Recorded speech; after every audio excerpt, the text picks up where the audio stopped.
What is going down, my YouTube family? It is your boy Zary from Zary's Mobile Gaming coming at you today to talk to you about Mortha. Mortha is the clan's orc healer and a gladiator. This is going to be her revamped noob. Before we get into Mortha, if you're just finding me for the first time, or you're watching my videos and you're not part of that XMG family, become part of the family. Click that subscribe button, turn on the notifications, all that other stuff that goes along with it. So without further ado, let's get into Mortha's revamp. Okay, so we know Mortha is the healer for the orc team. So let's check out her stats and see what we're sitting at. Mortha's physical damage is 1183, but she does magic damage. So we're sitting at 2646 there. Crit chance is at 19.5%. Her health is at 15,868. Physical armor is at 24%, and magic armor is at 29.99%. Her shield is at 19,357. Her speed is at 125. Potency is at 33%. Tenacity is at 29%. So what did we learn from her stats? We learned that she is a squishy healer. We learned she is a very slow healer. We also learned that her armor sucks. So let's look at her move kit, hoping there is something in her move kit that helps out in these areas. Ability 1. Ball Lightning deals 200% of magical damage to an enemy with a 50% chance to deal damage through a shield. So that is pretty cool. She can cut right to health, which is kind of nice, but it doesn't have anything to do with potency. Chain Healing heals the target ally by 400% of Mortha's magic damage, then chain heals to the two lowest health allies, and heals the first ally by 300% and then the second ally by 200% of her magic damage. So it's a decreasing heal as it goes on, but it is based off her magic damage, so we want to keep that in mind. Third ability is Personal Curse, deals 280% of magic damage to an enemy, gives a random ally shield equal to that same amount of percentage of Mortha's magic damage. And her passive ability, she gains 10% magic damage increase for each living orc in the party. So looking at her move kit, we learned that she increases her own magic damage, which her healing is based off of, so that's huge. She has one ability that heals, and then one ability that restores shield to an ally. So two different healing mechanics, but both very nice. Now her healing doesn't do any damage as she heals, but she just heals. Her basic ability just does damage. So looking at her kit and how we could rune her, number one is we want her to go as fast as she can. So we could put a speed set on her with health secondary for survivability. Now, not everybody has speed, so you could put all health on there if you wanted to. Any character you could put all health on. I say that all the time. But you could. But the way I'm going to go is I'm going to go a health set, increasing your health by 10%, and then I'm going to do a damage set. And I'm going to focus primarily on speed is my number one, damage is number two, survivability number 3. The faster she goes, the more she can heal. You gotta look at it that way. But her healing is based off her magical damage. So that's the way I'm gonna go. Let me rune her. Let's see what we got. Okay, I am back. Rune Amulet is full. And I went with the damage and the health. So starting up top, I went with damage, speed, armor, shield, and damage. Then I went with speed, potency, tenacity, damage, and armor. Now I wish that potency wasn't on here and I wish it was like health or something. But I'm very happy with the double hit on tenacity. We don't want her to get stunned, so that is big. Obviously, armor, shield, speed, and damage. I went with damage, health, shield, armor, and health. I went with health, speed, armor, shield, and shield.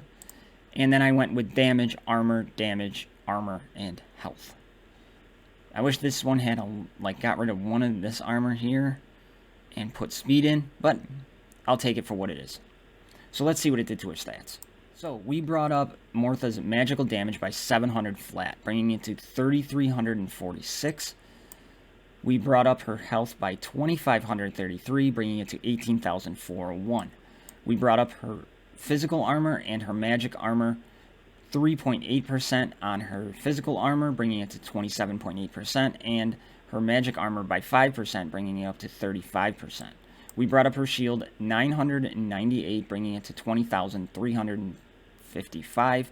We brought up her speed 31, bringing it to a respectable 156. Her tenacity we brought up 2.8%, bringing it to 31.8%. All in all, not bad. We accomplished what we wanted to do. We got her magic damage increase, so she's going to heal more. We got her speed up, so she will go faster. So let's look at her moves and talk about the scroll investment.